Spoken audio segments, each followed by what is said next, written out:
And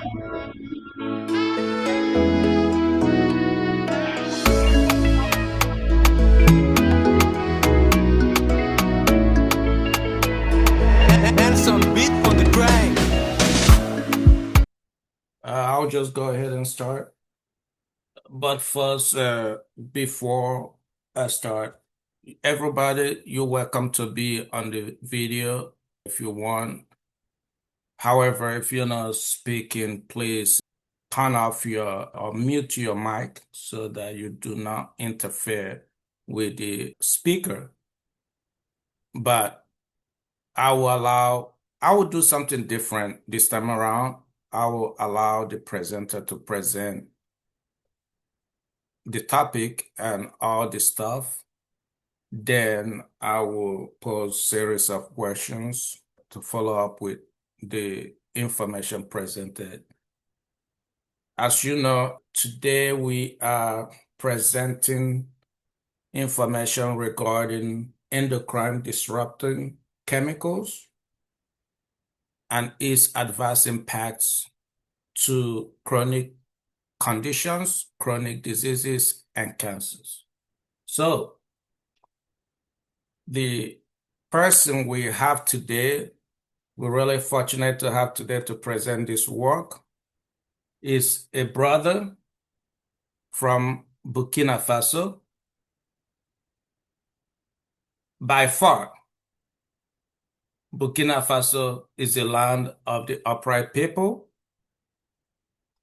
in the continent of Africa and perhaps globally. This brother, his name is Zabado. He earned a degree in biology with emphasis in animal and plant biology and a master's of science in applied biological science with a specialty in animal physiology and biotechnology. He's currently a PhD candidate in biological science with a specialty in biochemistry, pharmacology, and animal biotechnology. He is a member of molecular biology and genetics lab at the Joseph Kizaba University, Burkina Faso. He is a member of Intersectoral Center for Endocrine Disruptor Analysis, ICEDA, Quebec, Montreal. In 2024, he was awarded the Best Student Ambassador of Public Health. He is the president and CEO of Perturbatoire. It's a French, sorry, Perturbatoire. Burkina Faso is actually a French-speaking country. The website for the Perturbatoires, Endocrine, I will put it in the chat. So if you want to check out the website, you can. And the goal of this perturbatoire is to disseminate information about endocrine disrupting chemicals to community levels, both midstream and downstream, to advance knowledge on its adverse harmful effects on health and environment. Zabado has authored and co-authored several scientific articles. So without further ado, I will turn it to a brother here, like I said, that came from the land of the upright people, to start the presentation and maybe give accolades to his colleagues and fellow scholars that he's been working on this project for a very long time. Thank you. So I'll turn it over to you, Gene. Go ahead. Thank you, brother, for the flow. I am honored and happy to debate with you about topic endocrine disrupting chemical, EDCs, impacts on chronic and cancer disease. My name is Zabado Jean-François Romo Tienya. I am a PhD student at the Joseph Kizerbo University. I come from in Burkina Faso. I want to present the content of this debate. Part 1, endocrine system and endocrine disrupting chemical. Under point 1, endocrine system. Under point 2, definition of endocrine chemical. Under point 3, origins of endocrine disruptor chemical. Under point 4, types of endocrine disruptor chemical. Under point 5, mode of action of endocrine disruptor chemical. For the part 2, endocrine disruptor chemical affect human health. Under point 1, developmental origin of health and disease. Under point 2, respiratory diseases and endocrine disruptor chemical. 3, metabolic disorder. 4, osteoporosis. 5, fertility and endocrine disruptor chemical. 6, cancer. 7, prevention. I want to use a little story to introduce the different exposure from endocrine disruptor chemical. Let's go. The alarm clock ring on your smartphone. Its screen which you broke last night emit cadmium. Cadmium is a heavy metal. It is endocrine disruptor chemical. The mattress you slept on is treated with brominated flame retardant. It is an endocrine disruptor chemical. In the washroom, shower gel, shampoo, conditioner, deodorant, toothpaste, moisturizer, and makeup all contain triclosan, which are endocrine disruptor chemical. You put in your contact lens made of per and perfluoroalkyl substances, PFOS. It is endocrine disruptor chemical. In the cookery, you turn on your plastic electric kettle, which releases bisphenol A, BPA, when heated while you fry an egg in a Teflon pan. It is endocrine disruptor chemical. It is raining. You patch on a water repellent raincoat treated with perfluorinated compound. It is endocrine disruptor chemical. When you ride your bicycle to work, you are inhaling exhaust fumes, particulate matter, and even pesticide dispersed by the wind. It is endocrine disruptor chemical. At noon, you are eating up your emulated lasagne in the microwave in a plastic container, which, when contaminate your meal with bisphenol, while your boss is enjoying a cheese pizza topped with the persistent organic pollutant that line the grease-proof interior of cardboard packaging. It is endocrine disruptor chemical. It is 1 p.m. The pregnancy test you have before is positive. And finally, this story illustrates the massive exposure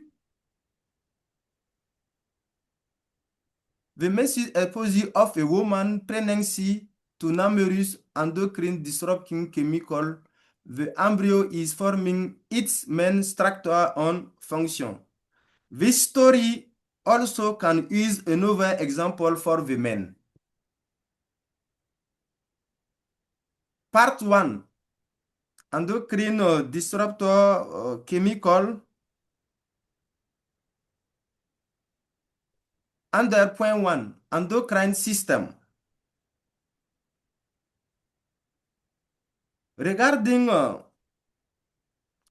this picture illustrates the essential different glands composed by human body. The endocrine system, gland, tissues or cell composed of a series of glands. These glands are distributed throughout the body, each gland secreting one or more hormones. Endocrine system, one of the body's main interface with the environment. Endocrine system is essential for human health. Hormones are chemical messengers released into the circulation by a gland that acts on a target organ. Peptide hormones, steroid hormone, monoamino hormone. This is illustrated by the figure number 1. Under point 2, definition of endocrine disruptor chemical. Endocrine disruptors are chemical or chemical mixtures that interfere with normal hormone action. It leads to adverse effects on human and wildlife health. A hormone is a molecule produced by an endocrine gland that travels through the blood to produce effects on distant cells and tissues via integrated complex interacting signaling pathways, usually involving hormone receptor. Under point 3, origin of endocrine disruptor chemical. We are 4 essential origins for endocrine disruptor chemical. Origin 1 is airborne origin. Origin 2 is aquatic origin. Origin 3 is soil sediment origin. And finally, origin 4 is a food origin. Part 1, under point 4, types of endocrine disruptor chemical. Plasticide, pesticide, pharmaceutical products, parabens, polybrominated compound, perfluorinated compound, volatile organic compound, heavy metals, particulate matters, polycyclic aromatic hydrocarbons, mycotoxins, industrial chemical, nuclear radiation and electromagnetic radiation. Under point 5, mode of action for endocrine disrupting.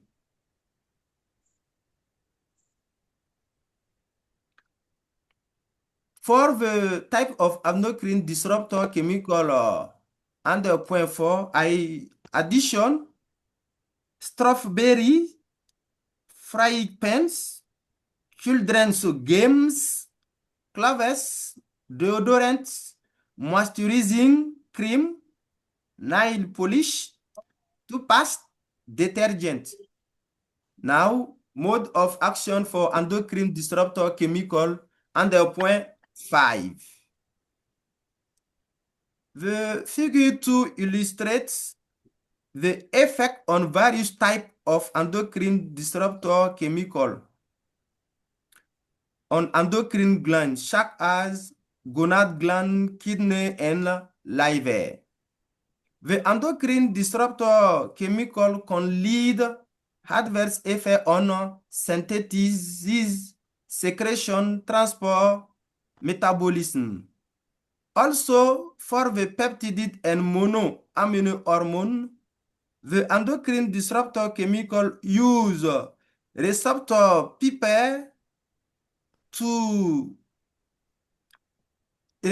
people by opposite to steroid hormone with ER for the female or AR for the male. Endocrine disruptor chemical permit to imitate the action of endogenous hormone and agonist effects, or inhibiting interaction between hormones and the receptor antagonist effects, through altering hormone synthesis, transport, metabolism, and excretion. Part 2, endocrine disruptor chemical and human health. Under point 1, developmental origin of health and disease. This picture illustrates the critical exposure windows. The pre- and postnatal period exposure, the first 1,000 days exposure, the fetal period is particularly high risk and can lead to disease in adulthood. Gestation, childhood, puberty, reproductive life, middle life, later life are the exposure windows. Under point 2, respiratory disease and endocrine disruptor chemical. Respiratory system facilitates gas exchange between the air and the blood.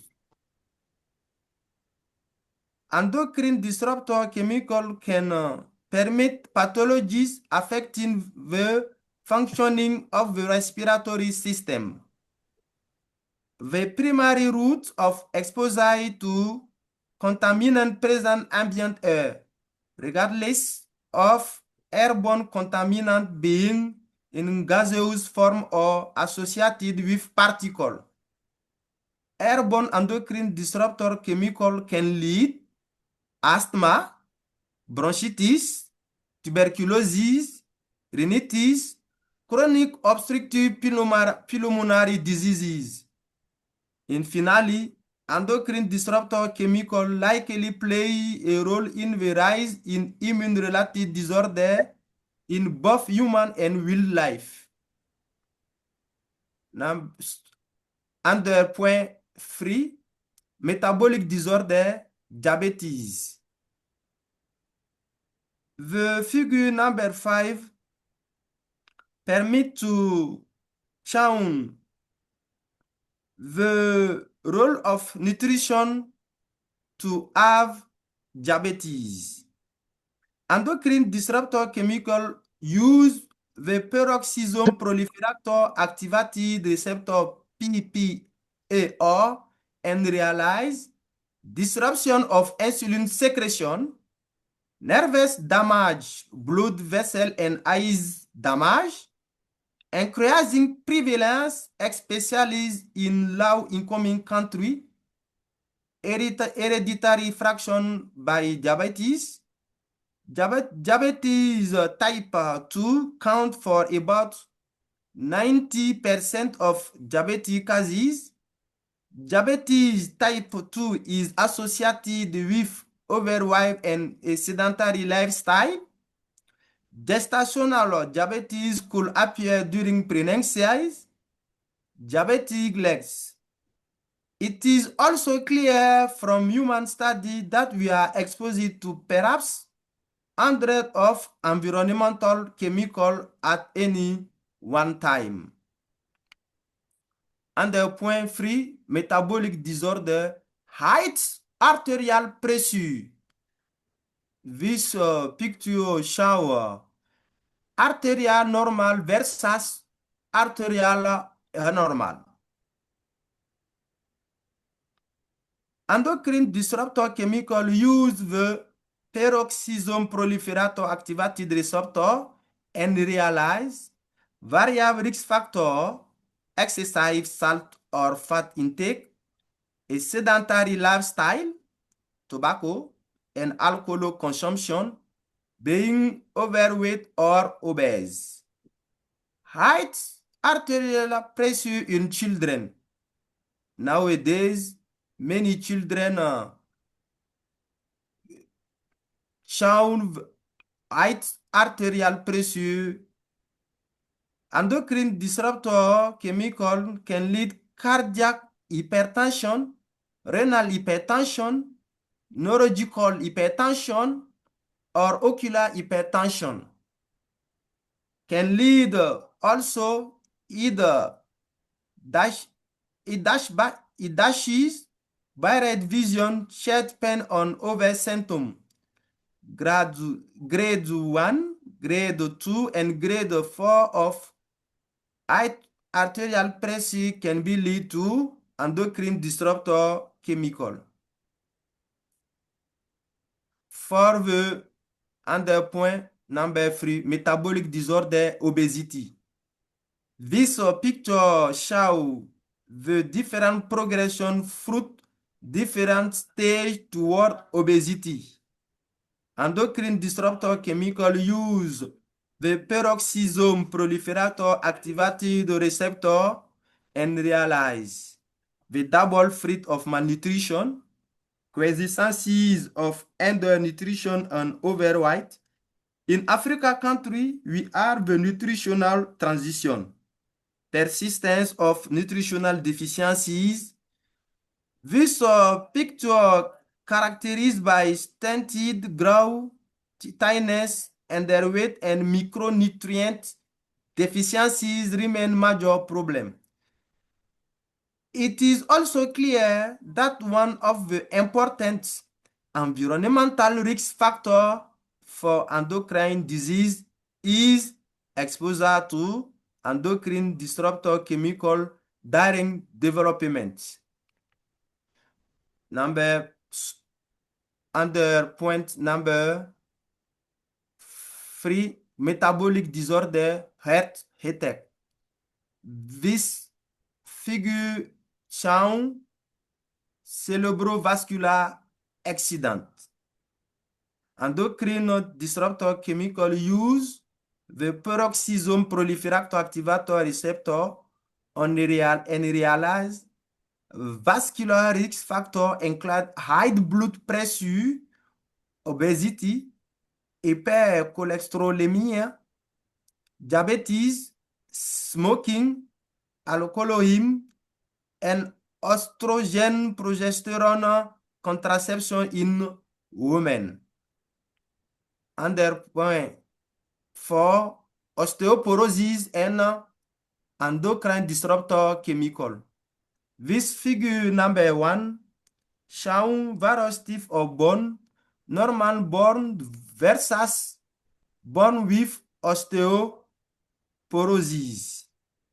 Endocrine disruptor chemical use the peroxisome proliferator activated receptor and realize disease of the musculoskeletal system or articulation discomfort, a serious degenerative disease that causes damage to cartilage on wheel and teeth on joints, deposition of osteophytes, which are calcified salts, linking to circulatory disorder, that is to say, osteoarthritis or arthritis in the joint and spine. When the salts stay on the surface of the joint, they begin to destroy tissue, bone, and cartilage. As they grow, the salt crystal begin to damage muscle tissues, tendons, blood vessels, and capillaries, causing severe inflammation, swelling, and intense pain. Joint disease are silent illness with no visible symptom until a fracture occurs.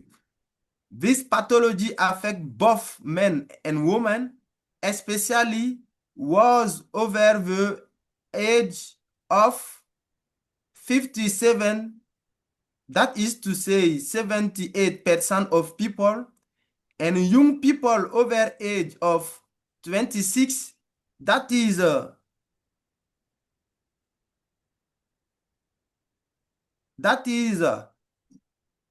it say 25, 20, and young people over the age of 26, that is to say 33%.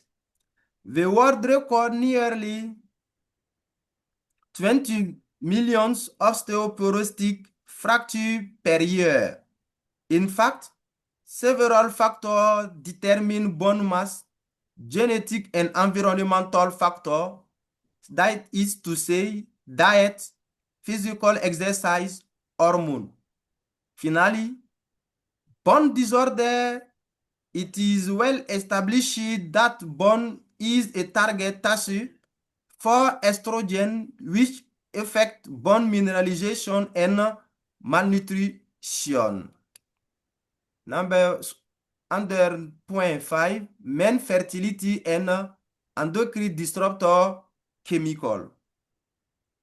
Mal reproductive health or reproductive health problem can lead endocrine disruptor chemical. The effect may be androgenic or anti-androgenic effect, influencing the conversion of testosterone and its metabolites. Dihydrotestosterone are the most active hormone. Under point 5, women fertility and endocrine disruptor chemical. Female reproductive health or reproductive health problem. Endocrine disruptor chemical can lead, the effect may be estrogenic or anti-estrogenic effects, and creating incidence of reproductive disease.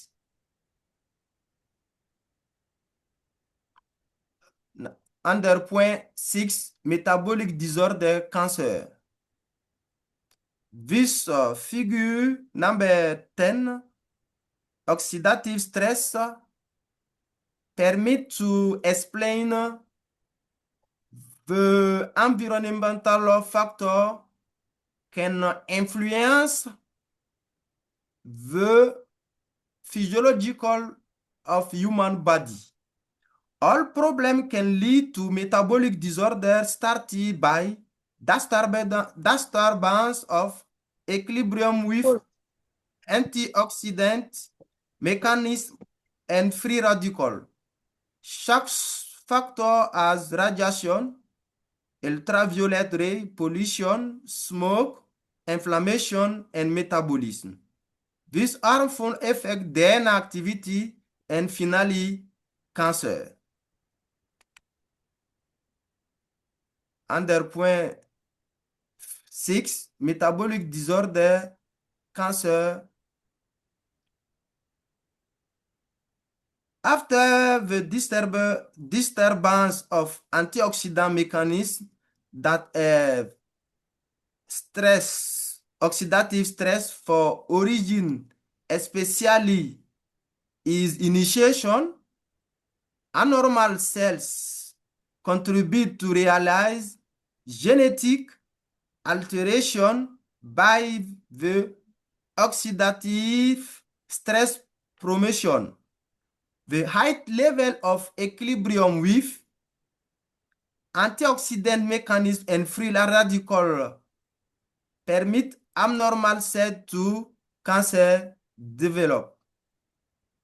This picture can explain the development of abnormal cells into cancer. Under point 6, women cancer. Women cancer can lead to chemical exposure play a role in the deterioration. Female reproductive health disorder, the chemicals that are responsible for the increased incidence of endocrine-related diseases and dysfunction.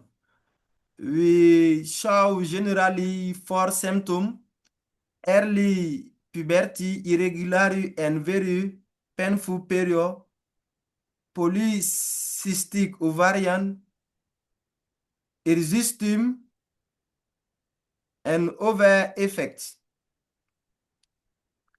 Men under point 5 et 6, men cancer. Chemical exposure play a role in the deterioration. That is to say, anti-androgenic and endocrine disruptor chemical can cause testicular dysnesia syndrome in the laboratory rats.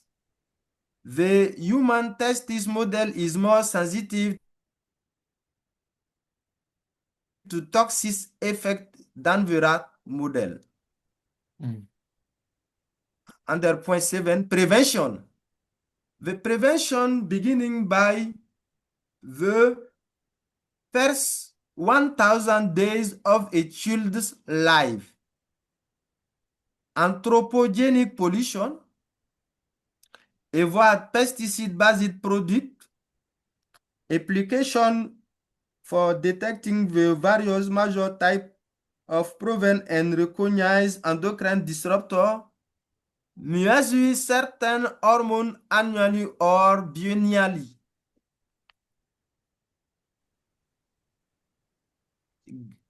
Taking care of your gut, taking care of your mitochondria, individual health in women and men, as well as slight different, functional health, practicing support, public health, environmental health.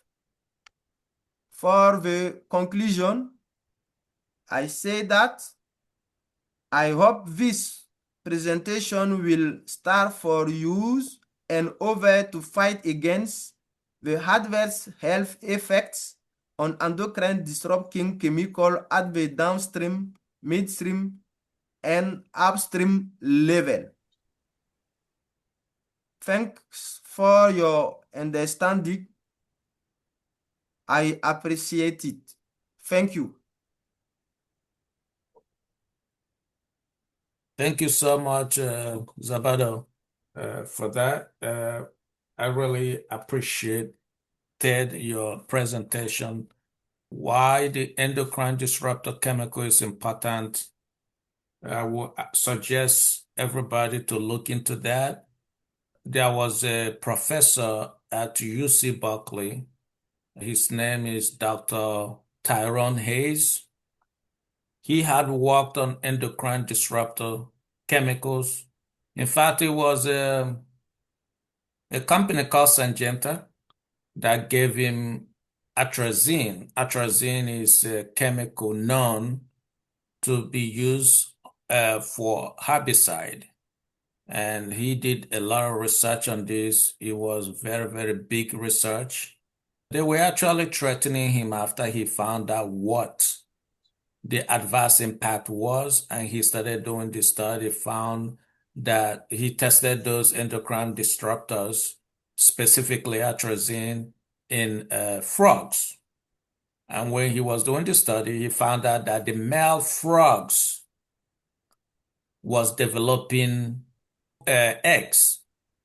And in fact, the male frogs were humping the other male frogs. So they started exhibiting gay behavior, right? So he wanted to publish it. This Syngenta company did not want him to publish the study. You can Google his name, Tyrone Hayes, a professor at UC Berkeley, a black professor. They threatened him. They wanted to silence him. They did a lot of stuff to him not to publish the article, but he ended up publishing his work and talking about his experience with Syngenta. So the point is, we need to be aware of endocrine disruptor. Like Zabado just mentioned, the list of endocrine disruptor is amazing. From your sunglasses to your toothbrush. I mean, the chemicals are within those products, right? So it's amazing. We are actually sleeping and eating and taking showers and all that stuff. One or two things you have endocrine disruptor chemical in there, cosmetics and so forth.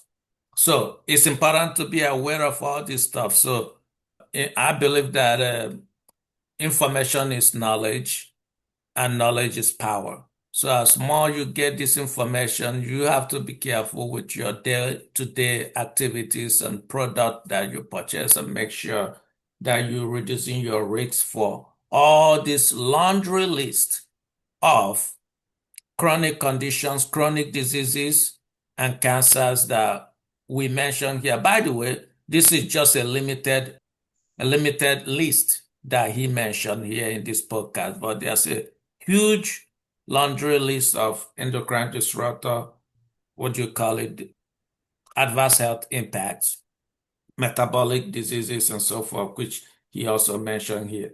So I will open it up. By the way, before I open it up to questions and comments, let me ask you, Zabado, for right now in Burkina Faso, you have a website which I also put in the chat. Please go to the chat and look at his website, Petu Batua, endocrinian.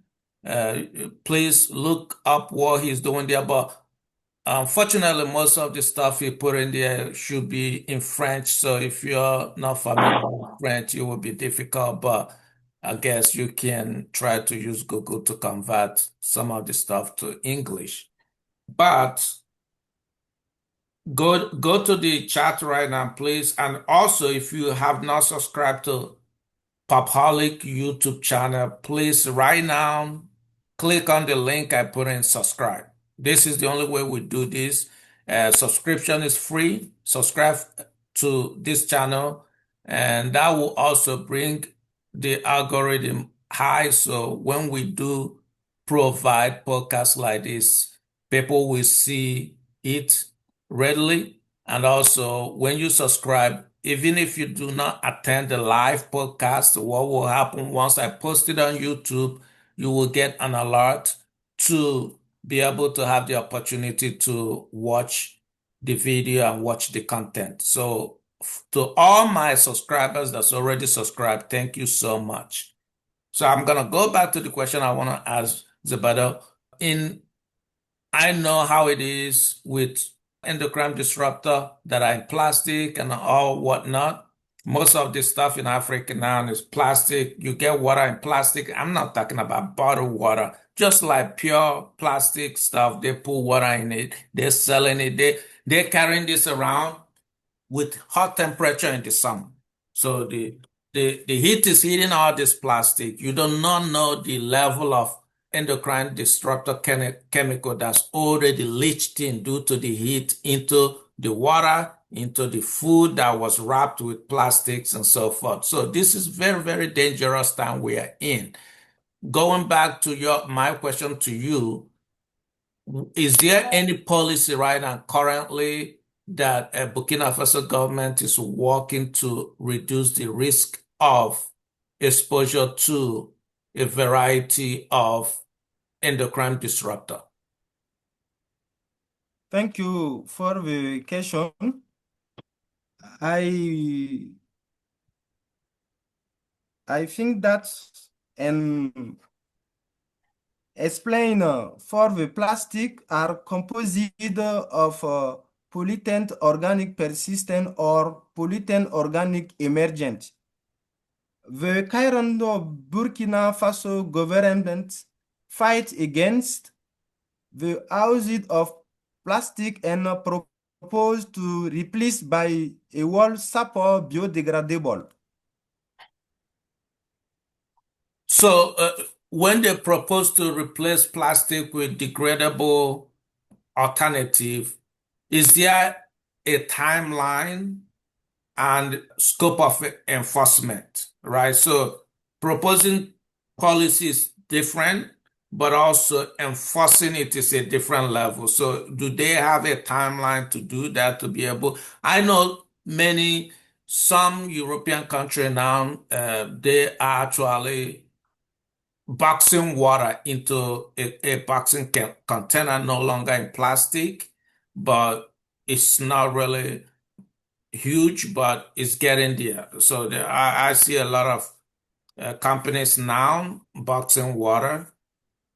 So we have to look at this both upstream, like you said earlier, midstream and downstream. So most of the upstream will focus on targeting manufacturers to either have a stringent policy for them to change their manufacturing so-called best practices into actually quality best practices to eliminate, not reduce, but entirely eliminate non-endocrine disruptors in any of the products. But also it requires policy and enforcement. Then you come to the midstream level, which could be the retailers that are buying those stuff and selling to the population. They need to be aware of the adverse impacts of these products. Maybe they should, on their own business side, not buy stuff from those companies. It's easy to say, but hard to actually put in action. So if the midstream level can reduce that, the purchasing power, then the downstream level is the consumer. Once you get more information and awareness, then you become more cautious on how you patronize companies that continue to use endocrine disruptor chemicals in their product. So the question for you is, do you know if there's a timeline in Burkina Faso on when to start enforcing those replacement policy for alternative? Are you there? Can you hear me? No, doctor. Please repeat. So my question is about the timeline. So you say that the Burkina Faso government is trying to replace the product with endocrine disruptors with a degradable material. So I'm asking you, is there a timeline for them to do that? Timeline for them to do that? Timeline, the current government will propose to realize this replacement plasticized the end of 2026. 2026. Yes. Okay. All right. Yeah. So hopefully, maybe 2026, 2027, I will invite you back to talk about the actionable implementation of the new policy in Burkina Faso on actually entirely replacing endocrine disruptors at the upstream level in their product, because I know for sure the current president you have, Ibrahim Traore in Burkina Faso, has been doing an amazing job. And I hope he keep that energy, continue to look forth and save the community by his policy implementation. That's amazing. So let me go forward to is there any person that has question? Let me actually go to the chat and see if there's questions here. But if somebody have any comment or question, please feel free to unmute yourself and come on video and pose the question to our presenter. But I will go into the chat to see if I see some questions or concerns. Dr. Melo, I'm so sorry. I'm on the road. That's why I cannot be on the video, please. Okay, go ahead, Dr. Okay. Ogidi. Go ahead. All right. Thank you so much. Thank you so much. I've learned a lot from your presentation, and every single factors that you mentioned, it's a trigger. However, I need to know, or Dr. Omelu already asked, in terms of policy and procedure in place, how do we go about educating the critical mass? Because one thing government will say they will do this, and in the other hand, the implementation or even the development of the concept will take much longer time. But the way this is affecting every part of our life, from the food we eat to the clothes we wear to the jewelries we wear, just about everyday life, how do we halt the number of people that will be exposed to all these disruptors at the grassroots level? Because that's where the scale of poverty is beyond anything. As an African, a lot of people purchase things because that's what they can afford. And that's why I'm bringing it to know how we can educate and influence their decision making. Thank you so much. You've done a lot in this area. So that's a great question. And let me also, before you answer this question that Dr. Teresa asked, there's also a question in the chat by Nemeka, Dr. Nemeka. Let me read it so you can answer both questions. Both questions are similar. Thank you, Tina. Good job describing the wide presence of endocrine disrupting chemicals in our everyday lives. It appears this needs a lot of interagency collaboration, including health education and socio-economic support. Is the Ministry of Health at least educating the public to educate them for prevention and awareness? Okay. Is there a drive within the government to empower the citizens, especially to counter the effect of environmental and nutritional factors? Okay, so those great questions, both you and Namaka is basically asking similar questions. Go ahead. Zabado, go ahead and respond to those questions. Sincerely, I don't understand because my English it's not Okay. very clear. Okay, so the question is for both Teresa and Nemeka is how can we actually fight to eliminate endocrine disruptors? And specifically, Nemeka is talking about how is the Ministry of Health in Burkina Faso, what are they doing to educate people about endocrine disruptor? And then how do they empower people to know about endocrine disruptor and change their behavior towards endocrine disruptor for environment and health? I wish I could have. I wish I speak French fluently, but I don't. Okay. Dr. Melu, can I say something? Yes, go ahead. I think you're doing great. You're doing great. You're presenting in English. I heard you very well. And to harness that question which she repeated, how do we get to the people in the villages? And how can we make them to understand how to go about avoiding the thing that caused the situation? I say something, Professor. Go ahead. My friend Jane, merci beaucoup.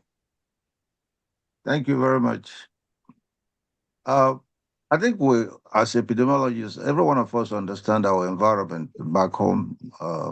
And these are some of the things we can design a way to inform them, starting from public school to secondary school to university level and at a community level. The problem back home is that if we don't have a stable government to help us be able to disseminate this type of information, then it becomes a problem. It is very difficult. You know, we as a knowledgeable people, epidemiologists, we understand the causation like he presented, but how do we really reach our people to understand the causation of some of these things? Very difficult. So it has something to do with to make an effort in various ways. I think public school would be a better place to start things like this, from primary to secondary school, so that those children in turn can reach their parents at home and inform them. And our government has to be able to fund this type of public health implementation policies. Thank you. Thank you, Dr. Menambo. I agree with you. I agree that education is needed so badly. Here's some of my concerns, right? I think pure water, I don't know, Nigeria, there's something they call pure water, right? Pure water where they put water in real plastic stuff. If we educate people, it's good to do that. That's good. But when you come to actually practical application, it will still be very, very hard without actually tackling the upstream measure, meaning the manufacturer. There has to be a stringent kind of like fines and enforcement and control for manufacturers. Because at the end of the day, you can educate people, and if they only have one option, the education is meaningless. Because there's only one option for them to buy stuff.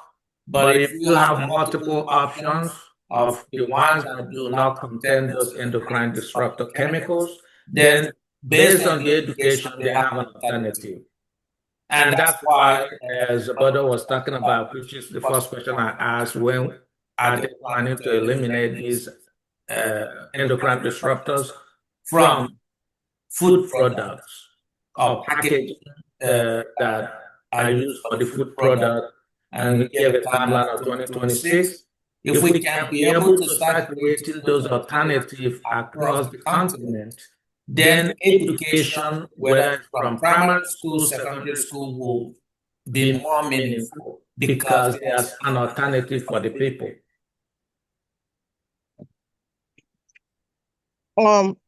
Dr. Omelu. Yeah, go ahead. Thank you so much. I think the reason I asked, and I appreciate what you guys weighed in terms of critical education. However, the reason, may we know, I know it's challenging for him, and I admire what he has done so far. I do. Challenging, but again, what is on the ground? Because often at time when we look at quality improvement, we look at what went well, what do we need to enhance, and how do we improve it. Yes, I agree with the upstream, downstream. The question remains, our people are very poor, and because they are limited in terms of what they need to, what they can afford, they go for the cheapest, and the cheapest create toxic hazard outcome in their own system. So for instance, if you can tell us the drinking water from the wells versus more people using what we consider pure water, if we can tell us a lot of food products that are naturally occurring versus the food that, may I use the word, the man-made engineer food product, because Africa do have a lot of them now.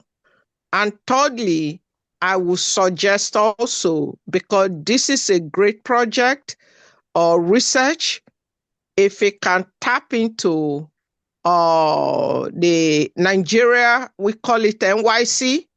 And what I'm saying, I've had 2 students work on a special project in one aspect of this area, meaning food and environmental soil.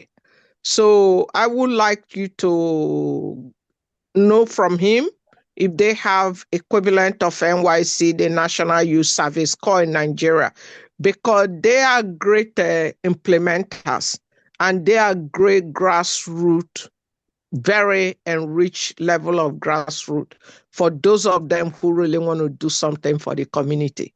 So you can just key him to tap into this group also. As health promoters, we call them health promoters. Yeah, Zabado, what she said was, the system in Nigeria, for example, is that if a student goes through university and comes out of university, they have to do internship and work for government for X amount of time before they finally get their certificate. And they call them National Youth Service Corps, I think. And they Mhm. work for different companies, different locations. Sometimes they work for the government and stuff. I do not know if you have such system in Burkina Faso for students to work uh, with companies, postgraduate degrees. And if so, she's saying that this will be a good thing to add to their curriculum to tackle, to create awareness about endocrine disruptors. So, in other words, can you actually give us the platforms currently being used in Burkina Faso to increase awareness of endocrine disruptor? Okay, thank you so much.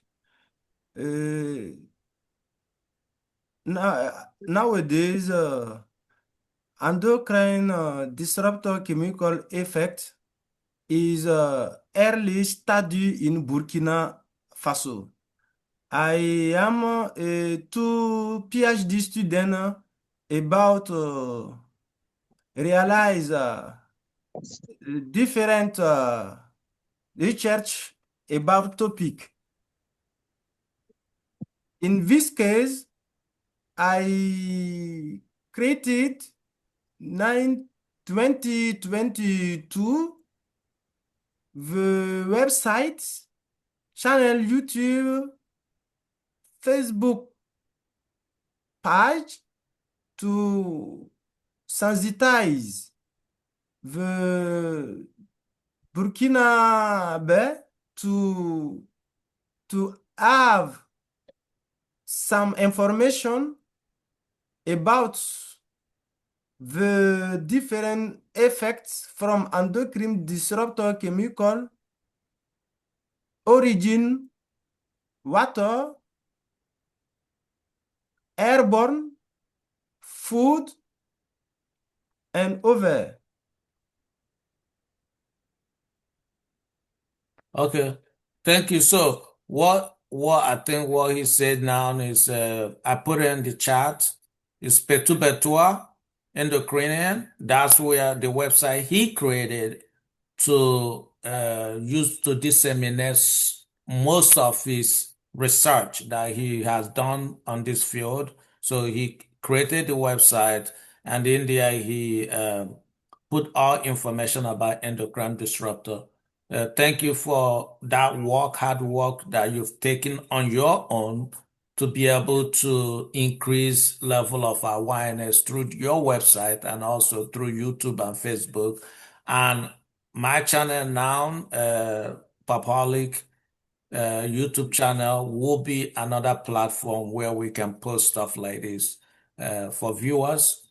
Nemeka again say it is a multifaceted strategy, health education for everybody in the community, financial support to all vulnerable families for nutrition, and improvement of environment practices. NGOs should be able to help government realize this at the community level, engaging the other NGOs in maternal health, HIV, AIDS, immunization by UNESCO to form one voice can be a good step in community engagement. I totally agree. Thank you, Nemeka, for that comment. Omelu, and probably I would want to, specify some of those NGOs so that they can, TN can, know what specific place to reach out for collaboration. So there are like Pathfinder International. They are an international association. I think they work mostly with maternal and child health grants in Africa. Local regional NGOs, there is one called Association Burkinabe pour la bien-être familial. It's FPABF. TIEGNAN, are you aware of that? Probably I'll put it on the chat. And then there is Intra Health International. These are local NGOs that work in the Burkinabe space. So they may be like useful partners, collaborators to help spread this message. One thing is this, most of what we've been sharing here, social media, right? Penetration of internet and illiteracy, or the level of literacy, especially in the rural areas who are more prone to poverty, like one of us has said. That's a major factor that may limit the spread of social media. So like one-on-one engagement, like going to meet them in their community, going to meet them in their events, telling them about, these discoveries, and also galvanizing help, because it needs a lot of help in terms of funds, because these communities have to be empowered, like to look for alternatives, So yes, I think that would be a good way to start. Thank you for the opportunity to speak. Thank you, Nemeka. I agree, because whenever we talk about, it's easy for us to always say, oh, social media, YouTube, Facebook, and all that stuff. We need to start realizing, yes, that's good. That's one platform. But when you look at majority of people in the villages, they don't have access to smartphone to be able to see all those information. And even if they do have it, the system of our telephone in African continent, you have to buy data, right? You have to buy data to be able to view things on the internet. If you don't have data, you can, having it is not useful that much. So we have like, I think Dr. Emenambo said, we have a series of complicated issues, right? We can come out with great ideas that can easily apply in developed countries because we know what to do and how to do it so easily. But when we talk about issues like endocrine disruptor chemicals and how is a part of our daily living, from the time you go to bed, you're being exposed with your own bed with endocrine disruptor. You wake up brushing your teeth to water to everything else you do. You are right here, dealing with this stuff. But we need to realize when we want to do an intervention in those communities, like Nemeka mentioned, like Teresa has mentioned, and George has mentioned, we need to start thinking culturally tailored. Culturally tailored. That's very, very important. We need to start thinking about African problem with African solutions. We cannot solve African problems with European solutions. We cannot solve African problem with American solution. We cannot solve African problems with French solution. We need to start thinking African problem, African tailored solution. That's one of the best way to start thinking about African problems. Until we start thinking about it that way, we cannot make a macro change. We need to make a macro change in African problems to see the impact of it. If we continue making a micro change, it will take us another 500 years to even make a substantial change. We need to start making a macro change. If everybody remembered in Europe when they were suffering from plagues, it was killing them so badly. They didn't make a micro change to mitigate that. They actually make a macro change. And you don't hear about plagues anymore. The same thing they did with malaria. It was also plaguing them as well. They made a macro change. So I think that's gonna be it's gonna be the take-home messages when we individually, institutionally working on this. Let's start thinking about how can we make a macro change. It's not easy. Like George Emenambu said it very, very carefully. We have I don't want to curse here, but we have corrupt system. And that's the nightmare of Africa.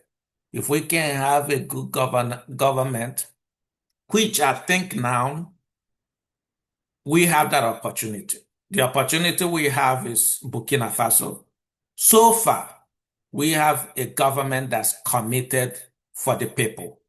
If Burkina Faso can be a template for Africa, within the next 10 years, change the dynamics of what Africa should be. If Mali can do that, if Niger can do that, these three nations can do that, I think it will change the mindset of many other African countries. I mean, nobody will tell Nigeria what to do anymore because once people start seeing it in Burkina Faso, once people start seeing it in Niger, once people start seeing it in Mali, that would be a wake-up call.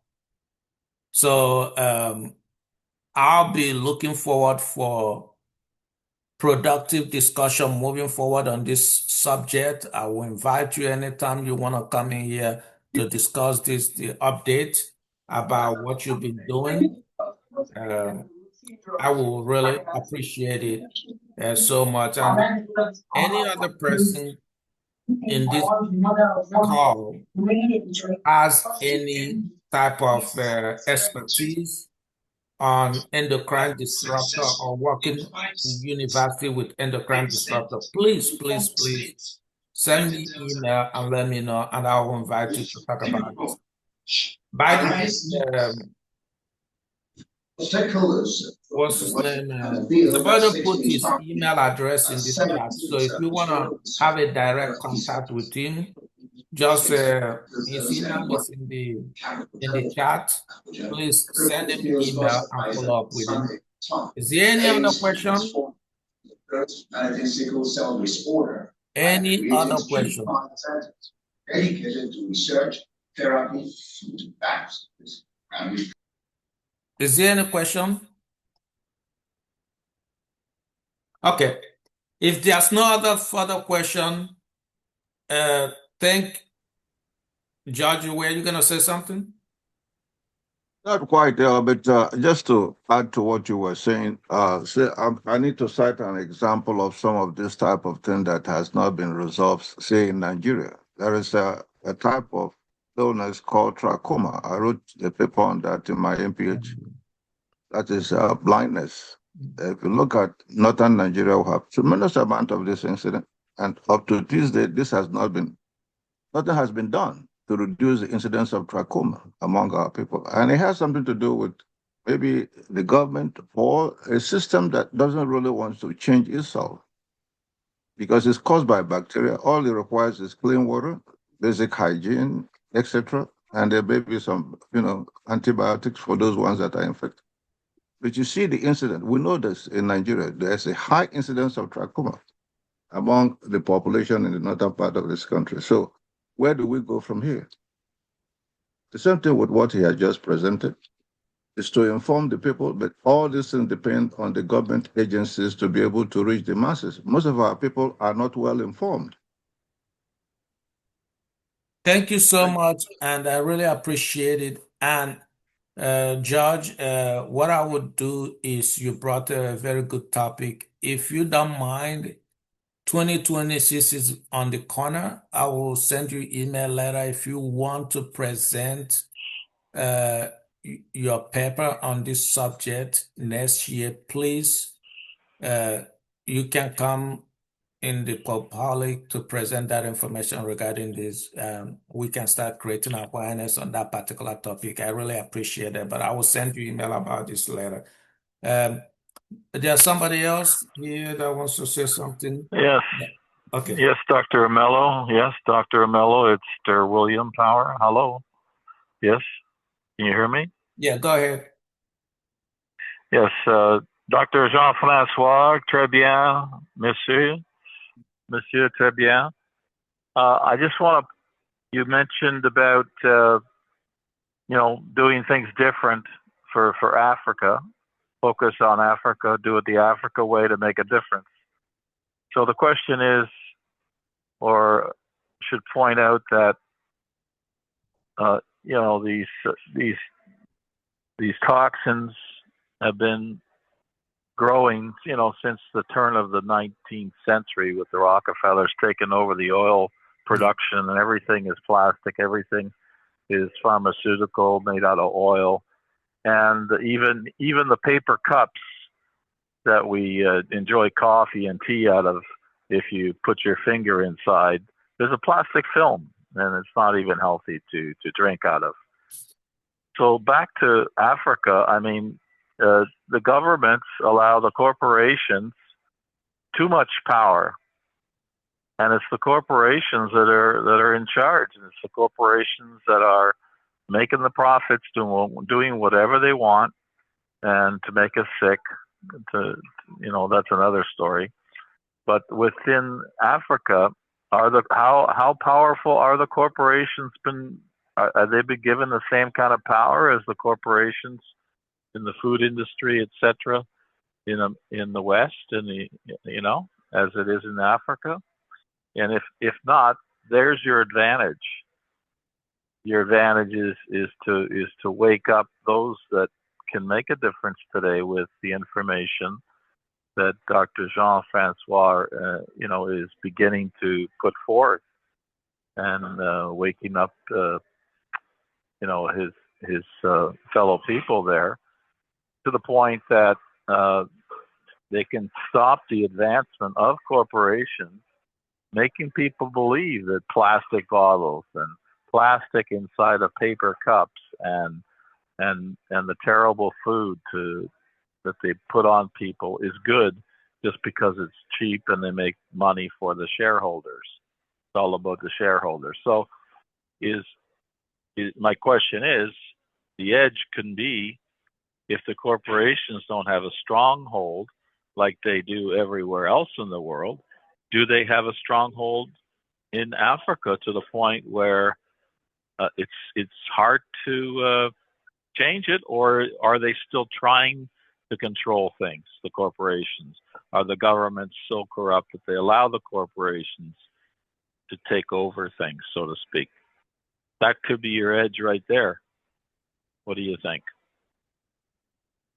I will answer that question for Nigeria, and I will turn it over to Zabado to answer for Burkina Faso.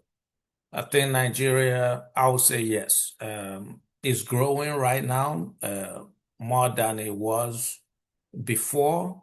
Not just corporation, but also foreign government.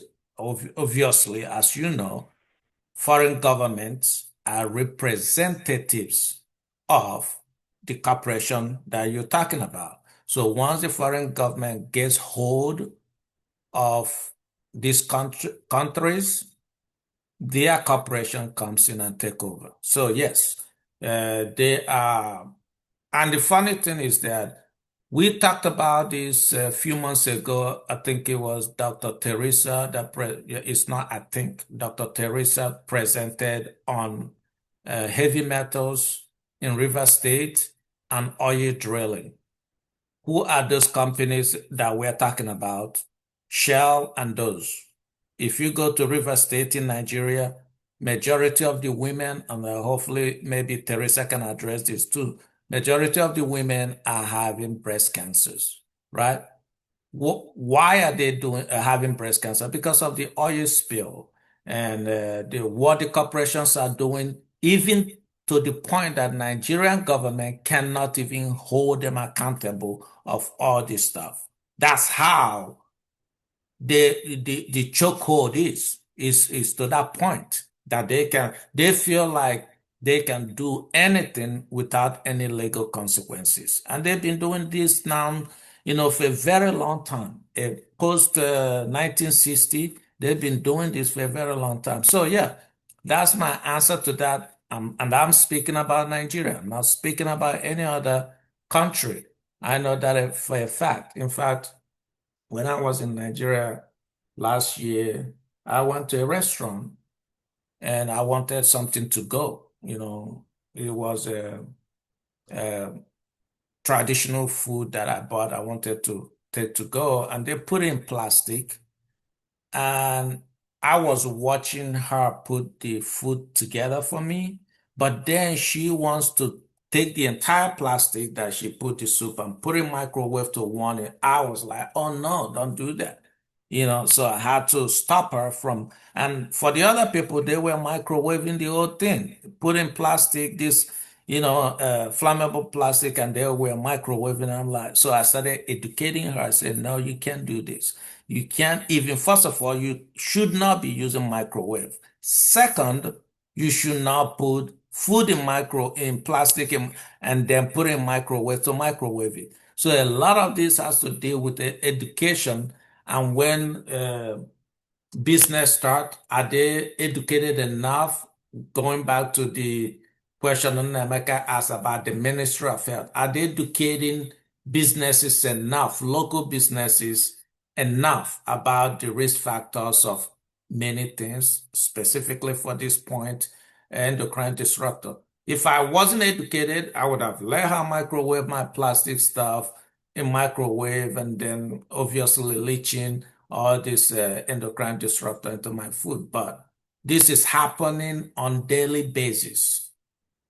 Millions of things are happening on daily basis on this. Right now we're talking, people are exposed in a second, every second, with endocrine disruptors. So that's my answer. I don't know.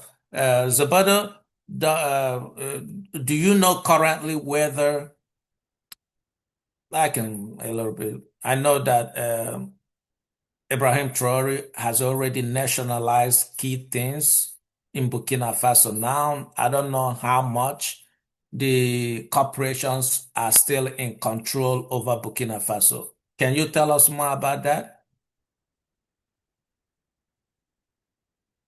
You're muted. You are muted. Can you unmute yourself?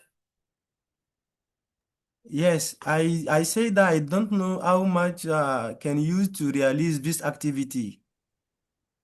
Okay. Any other questions?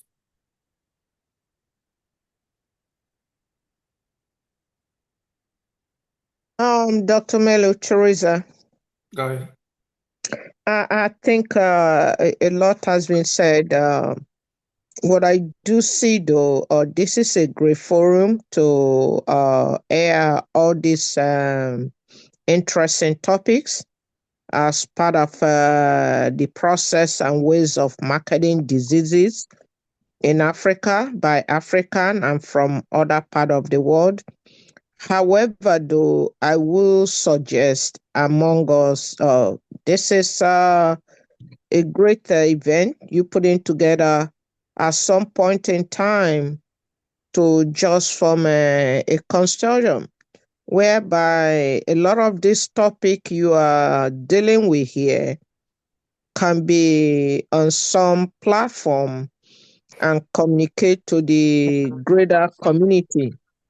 For instance, to be fair with you, if I'm in Africa when the G20 is going on, I already have a lot of topics that I would have just make posters, galvanize people to be at G20, because sometimes it's beyond paper and pencil and beyond a group of forum, but again, disseminating it to the critical mass beyond Africa. I believe people like Amnesty International or Greenpeace International, a lot of the organizations that do care about the environment and human health and human services, we need to buy them in through a lot of work. And I know it takes money. That's my thought. Because I think TIEGNAN has done a great work on this. And a lot of us has been fighting on this on a silo, on a very small scale at the village level. Thank you. Yes, I agree with you. I think I agree with you to the point of there are certain things I'm currently doing with Zabado. It's University of Keys. What is that university? Joseph Kizerbo University. Yeah, Kizabo University, and it's also on heavy metal elimination in Burkina Faso.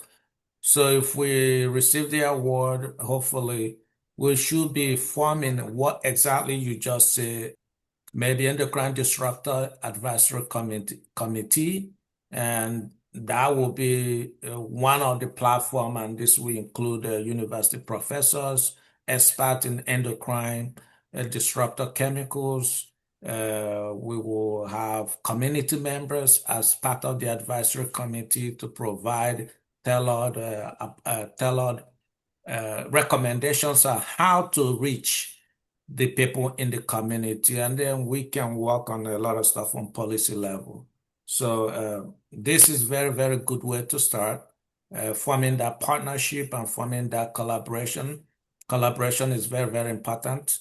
That's the only way we can make all these micro changes that I mentioned. So that being said, thank you, everyone. I really appreciate you tuning in to this particular podcast. Thank you, Jean Franco.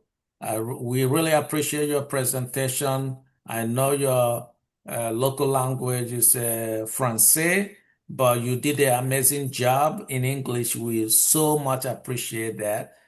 I will put the video together and I will send it. I will actually post it in my YouTube channel. That's why at first, before I started this, I said, please, I put my link in the chat. If you have not already subscribed, please subscribe, because once I post it in the YouTube channel, you can be able to get it right away. And then you can be able to disseminate it as well. Remember now we talked about dissemination. Every single one of us should start playing a role. We can be a standby and just keep talking about making a change, and we are not trying to contribute in making that change. So we should be the change we propose, right? So thank you, everyone. Thank you so much. I will see you guys again. I'm probably not gonna do a podcast in December because I want to give people break. But January, I will kick off with a new set of podcast. And if you are interested in participating in next year podcast and presenting a particular topic, please send me an email. Thank you so much and have a wonderful day. Thank you so much. Thank you so much. Goodbye. Goodbye. Yeah. Au revoir.